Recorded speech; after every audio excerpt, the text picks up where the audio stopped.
Welcome to Profit First Nation, the official podcast for entrepreneurs who are operating their businesses in the zone of permanent profitability. I'm Mike Michalowicz, the author of Profit First, and now here's your Profit First Nation guide, Danielle Mulvey. Hello, my entrepreneurial friends. We're back with our favorite guest, Mike Michalowicz, the author of Profit First and co-host of Profit First Nation. Welcome back, Mike. Danielle, it's always a joy to be here. Thanks for having me back. And now we're live on video. So if you have been listening to us on audio, don't forget you can catch us on YouTube You can catch us on YouTube in the flesh, you could say. So live to tape. We can say live to tape. Oh, live to tape. Thank you. So today it's an episode ending in 8, and that's when we dive into Mike's inbox, and we've got some great questions that the master of Profit First will answer firsthand. So The first question is, hi, Mike, please assist. In regards to startup costs, I don't have enough savings and have had to put these startup costs on a credit card. What's your view on startup costs for a small business selling physical products? Hope you have a lovely day. Kind regards, Christine. It's funny, Danielle and Christine, I was just watching Masterclass this morning, and it was Sarah Blakely's story specifically. She had $5,000 in startup costs, and that's all she ever spent. It's a $1 billion organization. So first of all, just to give context, there's always a way.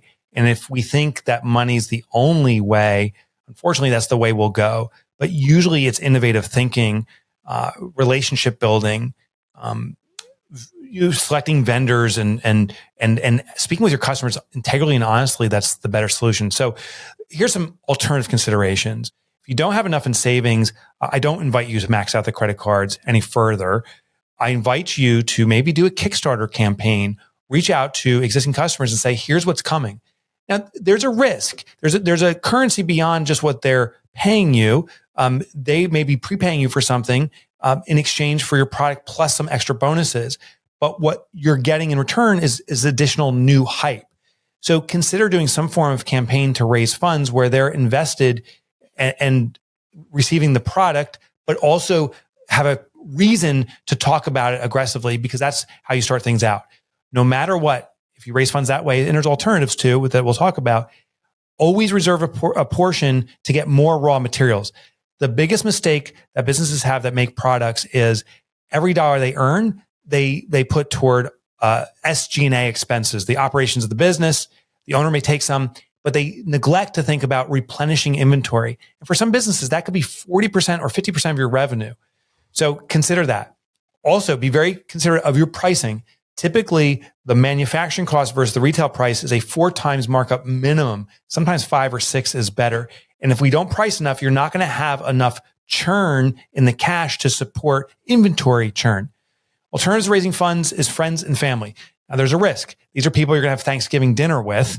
And if things don't go well, there's going to be a problem. So I just invite you to only invite in friends or family who see this as a gift to you. They'd like a return, but see that they can make this and is not putting them at risk, because otherwise you'll be risking your friendship. And the last thing is start slow and let it grow. It sounds nice when that big order comes in and there's a retailer says, we want 5,000 units, but it could bankrupt you. You can try to go too big, too fast. So I invite you, pursue actually small, local boutique, small stores where the orders are small quantity, because therefore you can manage the churn. You'll have enough cash to support it, but also you can learn during the churn. It's often that product innovation happens as customers start giving you feedback. We need that early on. So there's some ideas for you, Christine. And, I find working with entrepreneurs, especially retail, boutique or retail store owners, that inventory can become a very dangerous, slippery slope. And, they end up seemingly swimming in inventory. It's coming out of everywhere, and it's in the back, which means it's not even available for purchase. So you really have to watch your inventory levels and don't think that I need more if something's not selling, right? You've got to figure out the problem of why it's not selling. You've got to get rid of that asset or that inventory, because that's holding up your cash from buying new inventory. So just be cognizant that, again, more is not always better, and really make sure that you're churning, like Mike said, churning that inventory, not sitting on it, not thinking, oh, I just need to buy this and then this will help what's been sitting on the shelf for 6 months, not been touched, sell. That's not going to happen. You got to get rid of it as quickly as you can, and just buying more won't solve your problem. All right. Our next question comes from Kevin. Mike, I'm on my second read of Profit First. I have a startup home health agency. We are 6 months in and currently negative cash flow, building up a client base with our first goal of just breaking even. I'm going through chapter 6 step by step to implement the Profit First system. I want to implement the system early on in the business to develop the mindset and disciplines you describe in your book. What, if anything, do I need to do differently in the process for a startup? Thank you very much, Kevin S. All right, Kevin. So for me, the sirens are blaring, the lights are flashing, 6 months in, negative cash flow. I wonder, Kevin, how thoughtful you have been in what break even is. Now, I hope you have been, but I'll tell you what the standard is for most businesses, Kevin. Most businesses say, we'll break even when we do maybe 500,000 or $1 million, and it's arbitrary. It's not thought out aggressively, and it's not thought out with absolute detail, and therefore it becomes a moving target. And that's dangerous because it's like, well, we thought we'd do it at X dollars. We haven't. It's X plus the new number, X plus Y, and we keep making this a moving target. That's a problem. So what I would do is institute Profit First immediately. Usually from day one, when I start a business, I go into the full TAPs, the target allocation percentages, because the business doesn't know better. And I start becoming profitable from client number one. And there may be in some businesses, hardcore fixed costs that are unavoidable or you can't provide the business. Like if I start a car wash and I only have one customer come through, I can't say, well, maybe let's not have any car wash equipment.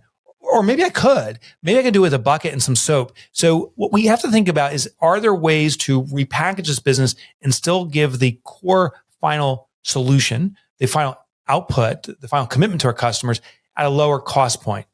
So what I do is, if it's running negative cash flow, I still run Profit First. Any cash flow comes through, I put into a profit account and so forth.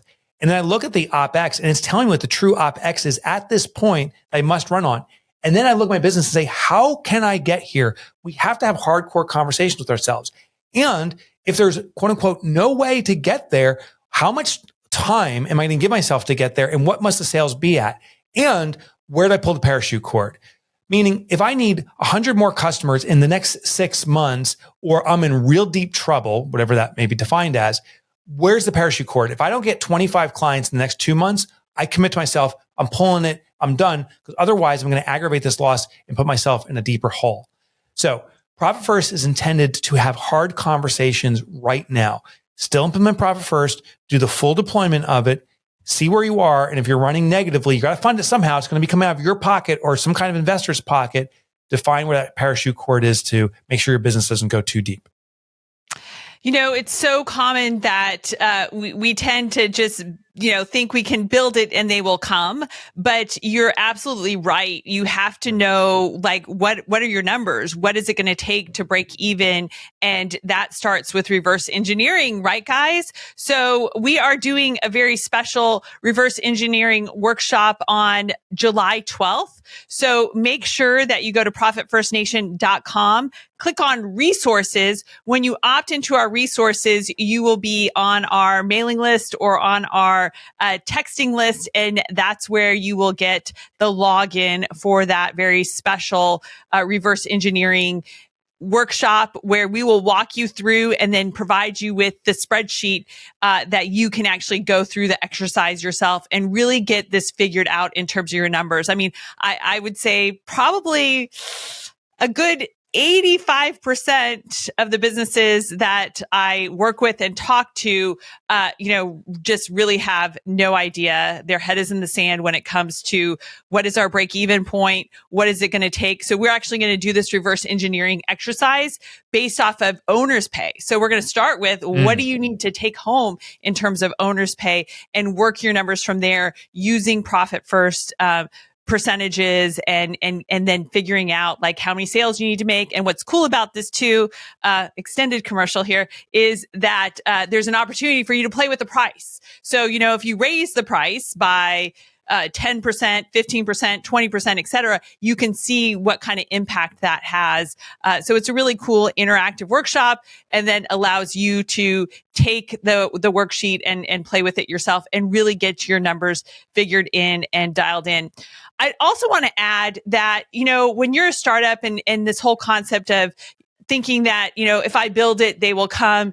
I'm kind of surprised, to be honest, that you're struggling a bit because there is great demand for home health right now. So I don't know exactly what's kind of keeping you from getting that revenue that you need to break even. But I would say that if you're not spending 80% of your time working on sales and marketing and talking to people, then this is just going to maybe take forever and you might not get there and you might run out of cash. So if you need salespeople, then you need to be like all in on focusing on what can you be doing? What do you need to be doing to be generating sales and not just kind of making yourself busy with non-essential, not important tasks, and not putting yourself out there. You are going to get rejected. You're going to go out there, you're going to try to make sales and you're going to get rejected, but that's okay. 1 out of 10 people will say yes. 1 out of 15 people will say yes. 1 out of 20 people will say yes.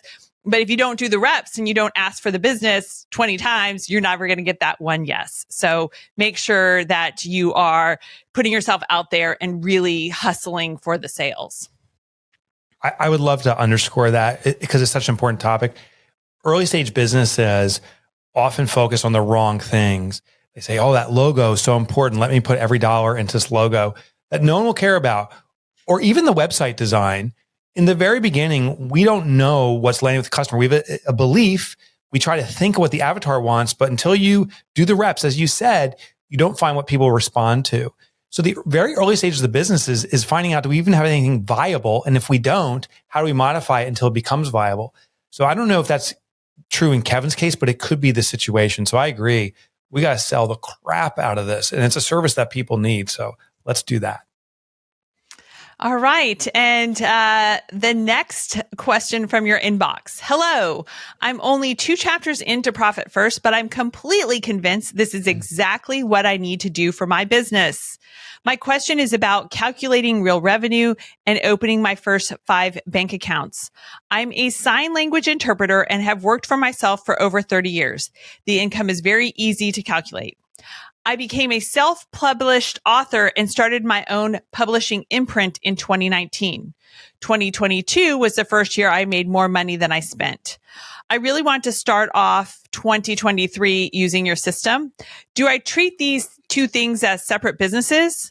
My interpreting income varies with how many hours I work per month, which I try to keep at around 80 hours per month or more. That leaves me time to focus on writing more books and all the other publishing tasks associated with my book business. Or do I include all my income from both sources and try to maximize profit overall? I think my problem has been that the last 4 years of publishing, I've robbed from the interpreting income to offset beginning book expenses. And in reality, the publishing business wasn't making an overall profit until the last 9 months. Thank you for your help, Kelly B. Hi, Kelly B. I hope you're listening now. Listen real closely. You said you think it's your problem. It is your problem when you blend 2 businesses together. Now, Kelly, I had a conversation with another company. I won't mention their name because I don't know if they want me to share it. They have 6 different things going on. They have a holding company. They are very disparate businesses. And they said, do we really need to do profit first for each business? I said, well, I got a real simple question for you. Which businesses are healthy? Which ones are not? They said, well, overall, we're surviving check by check. I said, well, which one's pulling you down? They said, we don't know. We blend it together. That's the problem. when businesses are blended, you don't know if one's a crutch for another one, if one's carrying it all, if they're equally performing or what's going on. So we need to separate these out. Now, the resistance I get is like, oh my gosh, I need to set up these 5 foundational accounts for my one business and the 5 foundational for the others. And the answer is, hell yeah. Did you set up a LLC or a proprietorship of some sort for each business? Probably. You're reporting them separately. Hopefully you're doing the accounting separately. But no matter what, do the profit first separately. Danielle and I have a relationship with Relay Bank. I don't know if I told you, Danielle, I set up a link called Bank Like Mike to make it easy, because that's the bank I use. Relay is an online banking platform. You go to banklikemike.com if you want to get a real easy setup on a bank, and do it for both of your businesses. Now, what's going to happen is you're going to see that the interpreting business, for example, may be carrying your publishing business or vice versa, because each of them will have their own income accounts. Each of them will have their own allocations, and you'll see how profitable they are. And when you see this, then we can start making smart decisions. Maybe interpreting is really just a side gig that brings in some extra money, but the publishing business is making all the profit. And if you just devoted those hours you're spending in interpreting to publishing, maybe that business could explode. Or maybe the opposite is true. But we can never get to that diagnostic level if you're blending the two together. Separate them out, get a clear understanding of what's working and what's not working, and then amplify what's working and resolve or abandon what's not. Awesome. That's just super advice. And it's always a treat to have you on these episodes ending in 8, Mike. So thanks for joining us. If you want to connect with a certified Profit First professional, make sure to go to profitfirstnation.com and click on connect. And as well, that's where you can leave questions for Mike and I to answer on future episodes as well. And if you send us those questions, don't worry, you don't have to wait for the episode to get a response. We respond to you directly via email or hop on a call with you, whatever it takes to get you sailing down the path to permanent profitability. And also don't forget, we've got that reverse engineering workshop on July 12th. So make sure that you have opted into our resources at profitfirstnation.com. Cheers to another profitable day, my entrepreneurial friends. Thanks for tuning in to the Profit First Nation podcast. We hope you found today's episode valuable and that it's inspired you to take action towards achieving permanent profitability in your business. If you want to learn more about how to implement Profit First in your business and connect with a community of like-minded entrepreneurs, be sure to visit us at profitfirstnation.com to download our how-to guides and resources. Remember, permanent profitability is within your reach, and we're here to support you every step of the way. So let's do Profit First right together.